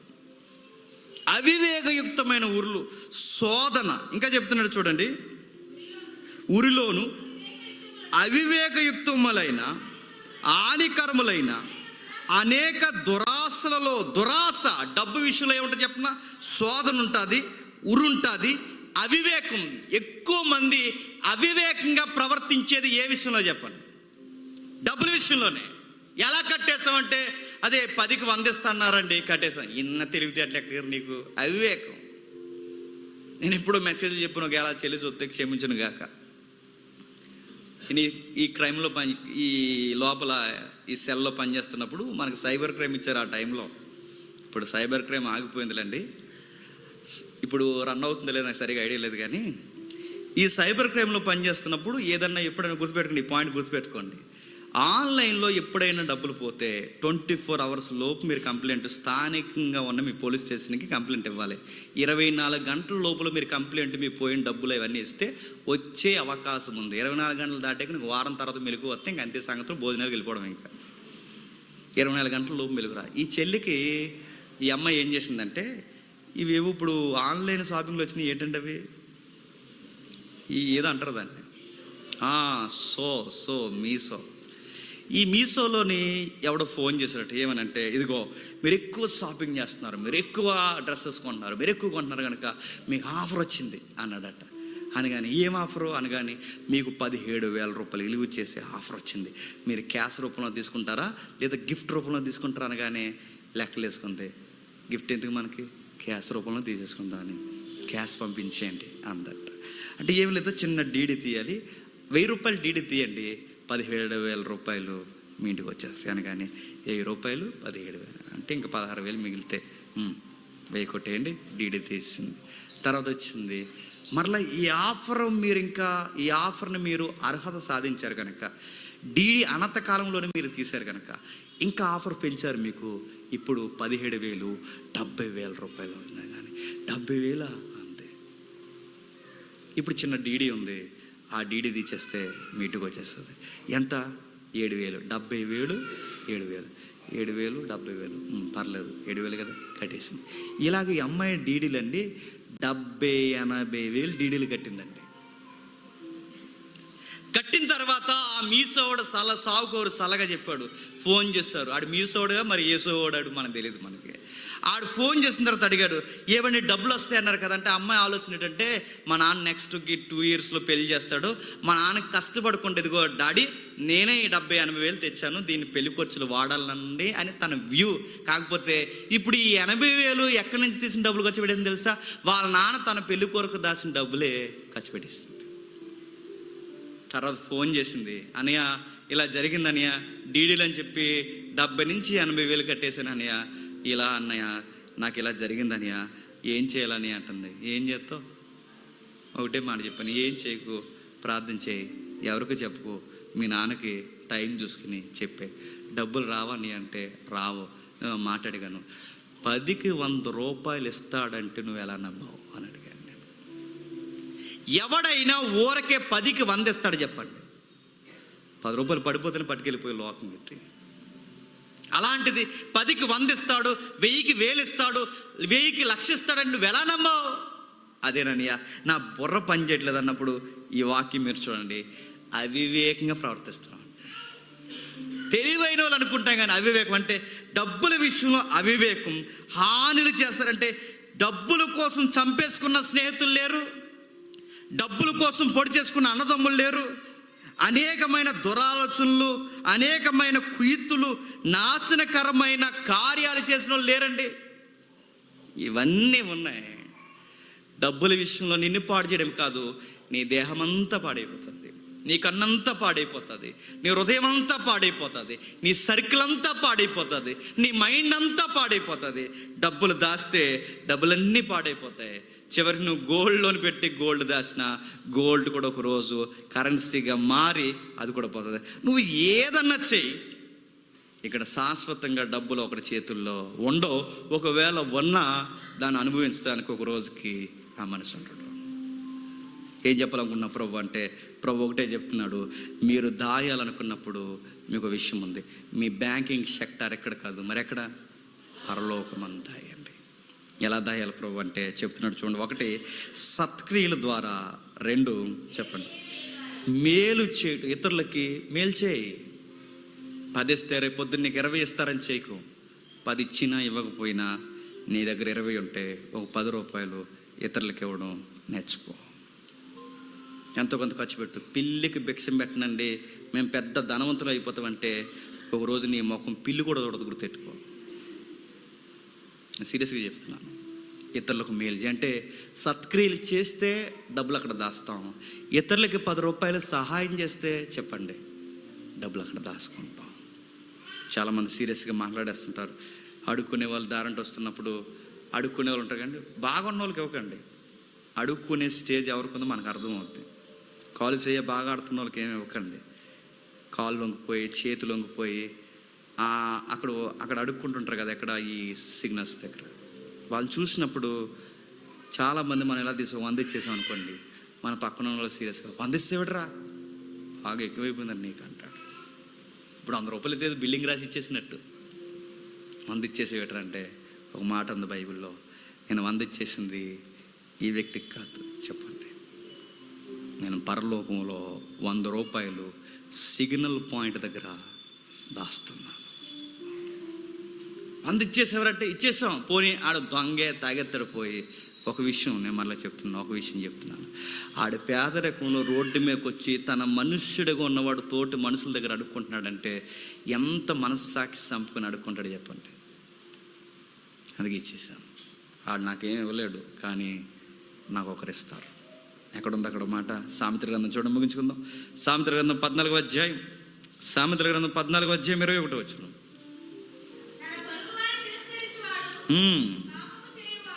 తన పొరుగు వారిని తిరస్కరించువాడు పాపము చేయువాడు, బేదలను కటాక్షించువాడు ధన్యుడు. బేదలను కటాక్షించినవాడు ఏమవుతాడు? ధన్యుడు అవుతాడు. కీర్తన 41వ కీర్తన మొదటి వచనం చూడండి. 41వ కీర్తన మొదటి వచనం, బేదలను కటాక్షించువాడు ధన్యుడు, ఆపత్కాలమందు యెహోవా వానికి అప్పిచ్చును. అడుగుతున్నాను, ఈడ ఆపదలో ఉన్నప్పుడు నువ్వు ఆపదలో ఉన్నప్పుడు చెప్పండి, నేను నీకు ఎదురొచ్చి అప్పిస్తానన్నాడు. ఈ సూత్రాలు మనకు గుర్తుండాలి, గుర్తుపెట్టుకోండి. నీకు డబ్బులు ఇస్తే నువ్వేం చేస్తావు? 1 దేవుడికి ఖర్చు పెడతాను, 2 ఇతరులకి మేలు చేస్తాను, 3 ఇతరులకి ఆపదలు ఉన్నప్పుడు సహాయం చేస్తాను. ఎందుకంటే నాకు ఆపద ఉన్నప్పుడు నా దేవుడు నాకు ఇస్తాడు. మీరు ఎప్పుడైనా ఈ అనుభవాన్ని మీరు ఎప్పుడైనా అనుభవించారా? అప్పటి వరకు మన చేతుల్లో డబ్బులు ఉండవు, అప్పటి వరకు మన చేతుల్లో 1 రూపాయి కూడా ఉండదు.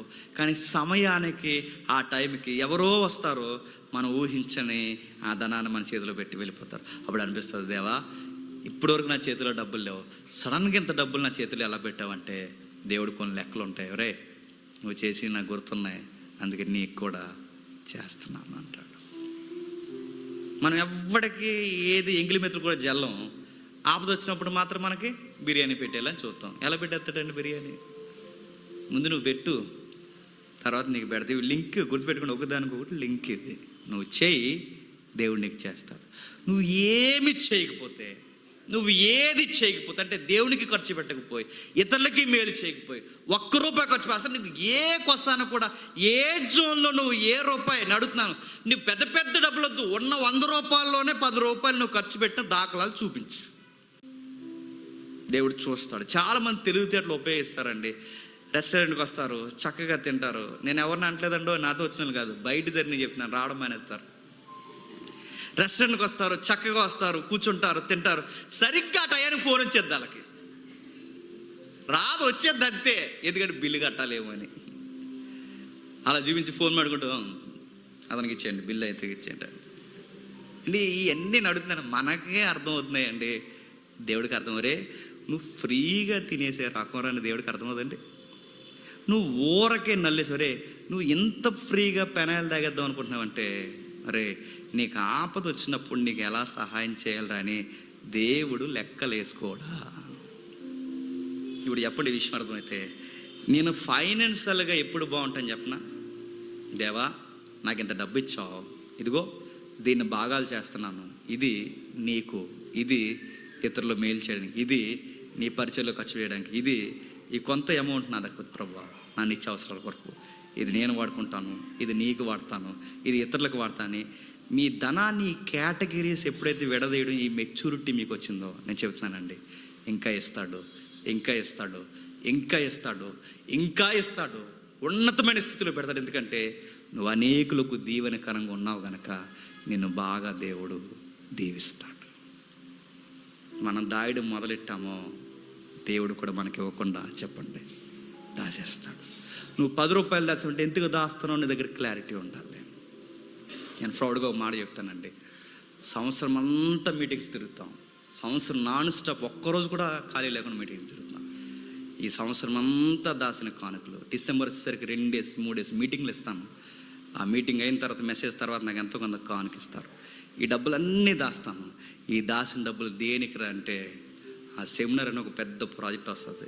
ఒకవేళ ఎవరు ఇచ్చినా ఇవ్వకపోయినా ఈ డబ్బులన్నీ దానికి రెడీగా పెట్టుకుని కూర్చుంటాం. ఎందుకంటే దీని ఒక లెక్క, నా లెక్క ఇదిగో, మీటింగ్స్లో దేవుడు నాకు ఇచ్చిన లెక్క, దీన్ని ఎంత ఖర్చు పెట్టాలి, దీనికి ఎంత ఖర్చు పెట్టాలి, దీనికి ఎంత ఖర్చు పెట్టాలి.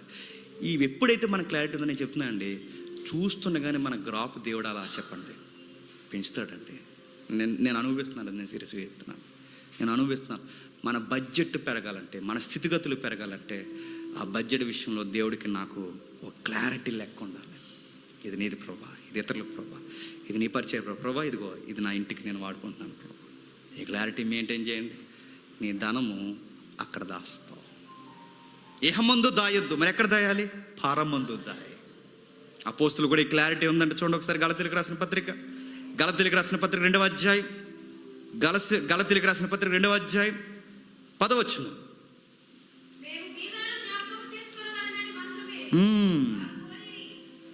ఏంటంటే అపోస్తులు కూడా క్లారిటీ ఉందంట. ఎవరిని జ్ఞాపకం చేసుకోవాలట? బేదలను జ్ఞాపకం చేసుకో. ఎందుకు బేదలను ఎందుకు జ్ఞాపకం చేసుకోవాలి? బేదలకు సహాయం చేసిన, బేదలకు అప్పిచ్చిన సరాసరి అప్పు మనం ఎవరికి ఇస్తామని చెప్పండి. నాకు ధైర్యం వచ్చే మాట చెప్తున్నా, నువ్వు ఏ క్లోజ్ ఫ్రెండ్కి అప్పిచ్చినాడు తిరిగి ఇస్తాడు లేదో నాకు తెలియదు, కానీ నువ్వు దేవునికి అప్పి, నేను మరలా చెప్తున్నాను, ఊహించిన దానికన్నా ఎక్కువ ఇస్తాడు. గుర్తుపెట్టుకోండి. మనం ఇచ్చిన వాళ్ళు వడ్డీ కాదు, అసలే ఎవరు, కానీ దేవుడు అసలే కాదు చెప్పండి, అంతగా మించిస్తాడు. ఇతరుల విషయంలో బైబిల్ ఒక మాట చెప్పింది, ఇతరుల విషయంలో నీ యాటిట్యూడ్ ఎలా ఉంటుందో దేవుడు నీ విషయంలో కూడా తన యాటిట్యూడ్ అలాగే చూపిస్తాడు. బడ్జెట్ విషయంలో నీ పిసినుగొట్టుతనం ఎలా ఉందో దేవుడు నీ దగ్గర పిసినుగొట్టుతనంగా ఉన్నావన్న విషయాన్నే గమనిస్తాడు. గుర్తుపెట్టుకోండి. నువ్వు ఫైనాన్షియల్గా నీ మేనేజ్మెంట్ ఎలా ఉందో ఆయన దగ్గర కూడా బాగా వినండి, నువ్వు ఎలా మేనేజ్ చేస్తున్నావు అలాగే ఇస్తాడు. గుర్తుపెట్టుకో. నువ్వు ₹10 ఖర్చు పెట్టగలవా? 10 ఇస్తాడు. నువ్వు ₹100 ఇచ్చిన నమ్మకంగా ఉండగలవా? 100 ఇస్తాడు.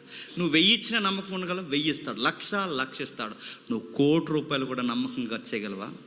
₹1,00,00,000 కూర్చోబెట్టి జాగ్రత్త, సత్క్రియ చేయి, ఔదార్యం కలిగి ఉండు, ఇతరులకి మేలుకరంగా ఉండు. ఇవన్నీ చేస్తూ ఈ భూమి మీద నేనిచ్చిన ఈ ధనాన్ని నువ్వు జాగ్రత్త ఖర్చు చేస్తే ఈ డబ్బులన్నీ ఎక్కడికి పోవో అక్కడ దాస్తున్నాను అంటాడు. ప్రభు ఇంత డబ్బులు నేను ఎప్పుడు దాశాను ప్రభు అంటే, నువ్వు భూమి మీద ఖర్చు పెట్టాగా దాసావులే అంటాడు. మనకి ఎంత చెప్పినా మన బుర్రకెక్కదు. ఎందుకంటే ఇప్పుడు ఖర్చు పెట్టామనుకోండి, వెంటనే ఈ భూమి మీద ప్రతిఫలాలు వచ్చాయి ఉంటే ఖర్చు పెడతాం. కానీ ఇక్కడ ఖర్చు పెట్టామనుకోండి, ప్రతిఫలం ఇప్పుడు కనబడదు. ఎప్పుడు కనబడుతుంది చెప్పండి? చచ్చిపోయి కనబడుతుంది. అందుకే మనం అంత త్వరగా ఖర్చు పెట్టాం. ఎందుకంటే చచ్చిపోయే కనబడే దాని కొరకు ఇప్పుడు ఖర్చు పెట్టాలంటే మనకు అంత మనసు వస్తుందండి. ఇప్పుడు ఎల్ఐసి ఇప్పుడు కడితే 10 సంవత్సరాలకు వచ్చేస్తుందంటే కట్టేస్తాం మనం. కానీ ఇది ఈ పాలసీ, దేవుడి పాలసీ. ఇప్పుడు కడితే చచ్చిపోయే కానీ రాదంటే ఎవడు కడతాడు చెప్పండి? అందుకే ప్రభు అన్నాడు, చాలా క్లారిటీగా అన్నాడు, నీ కన్ను చెడిపోతుందేమో జాగ్రత్త. ఏ సందర్భంలో ప్రభు అంటే ధనం విషయంలో చెడిపోతుందేమో జాగ్రత్త. ధనం విషయంలో నువ్వు చెడిపోయావో నీ దేహమంతయు చెడిపోతుంది. 10 రూపాయలు అడుగుతున్నాను, 10 రూపాయలు ఇస్తే ఇప్పుడు నిలబెట్టారే, నీకు 10 ఇస్తే ఏం చేస్తావా అని కుర్రోడిని అడగండి. ఏం చేస్తాడు? థమ్సప్ తాగేస్తానని అంటాడు. దేవుడు గమనిస్తాడు తెలుసా? అదే కుర్రోడిని పక్క నిన్ను నిలబెట్టారు, నీకు 10 ఏళ్ళు ఇస్తాను, ఏం చేస్తారని అడిగితే నీ దగ్గర లెక్క క్లారిటీ ఉండాలి. 10 ఏళ్ళు ఇస్తేనా? 10 ఏళ్ళు ఇస్తే అనకూడదు. 10 ఏళ్ళు ఇస్తే ప్రభు ఇదిగో ఈ వంతు నీకు, ఈ వంతు పేదలకి, ఈ వంతు ఇది ప్రభు, ఈ మిగిలింది నేను ఖర్చు పెట్టుకుంటా. శబాస్, నమ్మకమైన దాసుడా, ఇంకా తీసుకో అంటాడు. మళ్ళీ చెప్తున్నాను, మీ ఫైనాన్షియల్ మేనేజ్మెంట్ని బట్టే దేవుడు మేము బ్లెస్ చేయాలన్నా ఉన్నది చెప్పండి తీసేయాలన్నా. ఇక చివరిగా ఆ మాట చూసి ముగించుకుందాం. ఒకసారి చూడండి, మత్తయి సువార్త 6వ అధ్యాయం, మత్తయి సువార్త 6వ అధ్యాయం, మత్తయి సువార్త 6వ అధ్యాయం 19వ వచనం నుండి, భూమి మీద మీ కొరకు ధనము కూర్చుకొనవద్దు, ఇక్కడ చెమ్మటి తుప్పును తినివేయును, దొంగలు పక్కా కన్నం ఎదురు దొంగలెదురు. ఆ దొంగల్లా రారు. మీరు అర్థం చేసుకోండి, దొంగలు రకరకాలుగా వస్తారు, ఖచ్చితంగా దొంగలు ఇస్తారు. పరలోకమందు మీకు కరకు ధనం కూర్చుకోండి, అచ్చట చెమ్మట కొట్టివేయదు, తుప్పు దాన్ని తినివేయదు, అక్కడ దొంగలు ఉండరు, పరిశుద్ధులు ఉంటారు. నీ ధనం ఎక్కడుండునో అక్కడే నీ హృదయం ఉండు. దీన్ని రివర్స్ చెప్తున్నాను, నీ ధనం ఎక్కడున్నో నీ హృదయం అక్కడే ఉండు. ఇప్పుడు నీ హృదయం ఎక్కడుంటుందో చెప్పండి, నీ ధనం కూడా అక్కడ ఉంటుంది. ఇప్పుడు ప్రతి ఒక్క డబ్బులు లేనోడు హృదయంలో కూడా ఏముంటుంది చెప్పండి? డబ్బులు ఉంటే బాగుండండి అంటే ఇప్పుడు హృదయంలో ఏముంది? ధనం ఉంది. జాగ్రత్త నీ హృదయంలో, ఎందుకంటే నీ హృదయము దేవునికి ఆలయము. ఆ ఆలయాన్ని కాసేసేది ఏంటో తెలుసా? ధనం. దేవుని స్థానాన్ని దొంగిలిస్తుంది అది. నీ దేహమునకు దీపము కన్నే గనక నీ కన్ను, ఎందుకు ఈ సందర్భంలో చెప్తున్నాడు? నీ కన్ను దేన్ని ఎదుగుతుంది? ఎక్కడ కరెన్సీ దొరుకుతుందని ఎదుగుతుందా? ఎక్కడ బడ్జెట్ పెరుగుతుందని ఎదుగుతుందా? ఎవరితో స్నేహాలు చేస్తే అప్పులు బాగేస్తారని ఎదుగుతుందా? నీ కన్ను డిస్టర్బెన్స్ అయిందో నీ ఎంటైర్ లైఫ్ డిస్టర్బెన్స్ అయిపోతుంది. కింద చెప్తున్నాడు చూడండి, నీ కన్ను డబ్బుల విషయంలో చెడిపోతే నీ దేహమంతయు చీకటమేమైపోతుంది. నీలోనున్న ఆ దేవుని వెలుగు చీకటైపోతే ఆ చీకటి దేవుని వెలుగు కన్నా గొప్పదిగా నీ లైఫ్లో అయిపోయింది. అందుకే చూడండి, దేవుడా డబ్బులా? దేవుడా డబ్బులు అంటే రివర్స్ ఏం చెప్తాను చెప్పిన తెలుగుగా, దేవుడేనండి డబ్బులు బాగా తీసుకుని దేవుని సేవ చేస్తానండి అన్నాడు. ఇంకే నాకు తెలివితేటలంటే దేవుడా డబ్బులు అంటే దేవుడే, ఎందుకంటే ఆ డబ్బులు ఇచ్చేది కూడా దేవుడే. ఏ టయానికి ఎంత ఇవ్వాలి ఆయనకి తెలుసు. ఎలాగా ఎందుకు చూడండి, ఇశ్రాయేలుకి ఆ టయానికి వచ్చేదట, కురిసేదట, వెళ్ళిపోయేదట. ప్రవ్వా ఈ రోజుకే వచ్చింది, మరి రేపో ప్రభు అంటే రేపు కూడా కురుస్తుందిలే అనేవాడు. ఇశ్రాయేలు మళ్ళీ స్వార్థపరులు కొంతమంది తయారయ్యి 2 రోజులకు సరిపడిగా దాచేసుకున్నారట. ఏమైందండి? కూలిపోయింది. ఇశ్రాయేలుని చూసిన ప్రతిసారి మనకు అర్థమైంది చెప్పిన, ఎక్కువ దాయకు కూలిపోతావు. ఆ దాసేది ఎందుకు దాస్తున్నావు క్లారిటీ కొంచెం, నీ జీవం కలిగిన జీవాధిపతి ఎదుట నువ్వు దీవింపబడతావు. కింద చెప్తున్నాడు చూడండి, ఎవడును 2 యజమానులకు దాసుడిగా ఉండనేరడు, అతను ఒకని దేశించిన ఒకడు ప్రేమించును, లేదా ఒకని పక్షముగా ఒకని తృణీకరించును. మీరు దేవునికి సిరికిని దాసులుగా ఉండనేరరు. అందువలన నేను మీతో చెప్పినది ఏమనగా, ఏమి తిందుమో ఏమి త్రాగుదమని మీ ప్రాణమును గూర్చియో ఏమి ధరించుకుందామని మీ దేహమును గూర్చైనను చింతింపుకుడి. ఆహారము కంటే ప్రాణమును, వస్త్రము కంటే దేహమును గొప్పవి కావా? ఆకాశ పక్షిని చూడుడి, అవి ఎత్తవు, కోయవు, కోటల్లో కూర్చుకునవు, అయినను నీ పరలోకపు తండ్రిని వాటిని పోస్తున్నాడు. మీరు వాటి కంటే బహుశ్రేష్ఠులు కారా? మీలో ఎవడు చింతించడం వలన తన ఎత్తు మూరడు ఎక్కువ చేసుకున్నాడు. వస్త్రమును గూర్చి మీరు సింతిపునేలా అడవి పూలు ఎలాగెదుగుచున్నవో ఆలోచించుడి. కష్టపడు వడయవు, అయినను సమస్త వైభవంతో కూడిన సొలొమోను సహితము వీటిలో ఒకదానినైనను అలంకరింపబడలేదు. సొలొమోను కూడా సరిపోడు. అంటే మిమ్మల్ని పోషించేది ఎవరు కాదు, నేనే అని చెప్తున్నాను. ఆకాశ పక్షులను పోషిస్తున్న నేను మిమ్మల్ని కూడా, ఎందుకంటే పక్షుల్నే బంతుల్లా పోషిస్తున్న నేను పక్షుల కన్నా శ్రేష్ఠులైన మిమ్మల్ని కూడా పోషిస్తాను.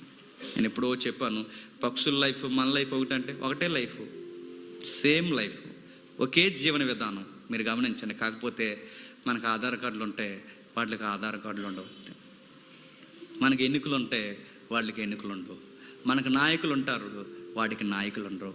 కానీ విషయం ఏంటి చెప్పిన, అవి మనకన్నా పిల్ల పాపలతో గూడు నీడ కట్టుకుని బతుకుతున్నాయి. అవి అంత బాగా బతకగలుగుతున్నాయి. మేము ఎందుకు బతకలేకపోతున్నాం అంటే అవి దేవుడి మీద ఆధారపడతాయి, మనం ఆధార్ కార్డుల మీద ఆధారపడతాం, అందుకే బతకలేకపోతున్నాం. ప్రభు ప్రాక్టికల్ అని చెప్పాడు. ఎగురుతున్న పక్షిని చూడు, అది ఎగురుతుందంటే దాని సత్తువ కాదు, వెనకాల నేను ఉన్నా అన్నాడు. నడుస్తున్నాను, నిన్ను చూసుకో, నువ్వు దేని మీద ఆధారపడుతున్నావు నన్ను చూడు. నేను పోషిస్తానంటే పోషిస్తాడు, పక్కా పోషిస్తాడు. ఆయన రాజ్యాన్ని నీతిని ఎతకండి, ఆయన ఖచ్చితంగా పోషిస్తాడు. నీ బడ్జెట్, మళ్ళీ చెప్తే నేను ముగించేస్తున్నాను, నీ బడ్జెట్ విషయంలో నీ క్లారిటీ ఉంటే నీ బడ్జెట్ పెరుగుద్ది. నీ బడ్జెట్ విషయంలో క్లారిటీ లేకపోతే ఒకటి ఇచ్చిన వాడు తీసుకెళ్ళి కప్పెట్టినప్పుడు ఉన్నది కూడా దగ్గర నుంచి తీసేయండి. బాధ్యత లేని ఎవడైనా, అది సంసారమైన, ఉద్యోగమైన, ఆరోగ్యమైన, ఏదైనా బాధ్యత లేకపోతే ఉన్నవి కూడా తీసేస్తాడు. ఎవడు అడుగుతాడు లేదో మన డబ్బుల విషయం నాకు అనవసరం కానండి, గవర్నమెంట్ అడుగుతుందో ట్యాక్స్ అడుగుతుందో నాకు తెలియదు, కానీ నా దేవుడు నన్ను ఒకరోజు ఖచ్చితంగా అడుగుతాడు. ఏం చేస్తావు జేమ్స్, ఏం చేస్తావు అంటే, ప్రభువా నా దగ్గర బడ్జెట్ లెక్కలు క్లారిటీగా ఉన్నాయి ప్రభువా, ఇదిగో నువ్వు ఏ కొసాన్ని అడుగు ఆ లెక్క సరిగ్గా ఉంది, సబాస్. ఈ 2024లో కూడా నీకు ఇంకా నేను బడ్జెట్ ఇస్తాను, జాగ్రత్తగా ఖర్చు పెట్టని దేవుడు నాకు చెప్పాలి, నీకు చెప్పాలి. మనం ఆర్థికంగా అభివృద్ధి పొందాలి అంటే మీ ధనాన్ని ఎలా ఖర్చు పెడుతున్నారో ఓ క్లారిటీ మీకుంటే దేవుడు మిమ్మల్ని చాలా స్థితిగతుల్లో దేవుడు వర్ధలింప చేస్తాడు. దేవుడు మిమ్మల్ని దీవించును కాక. ప్రార్థన. ప్రేమగల తండ్రి, కృపగల దేవ,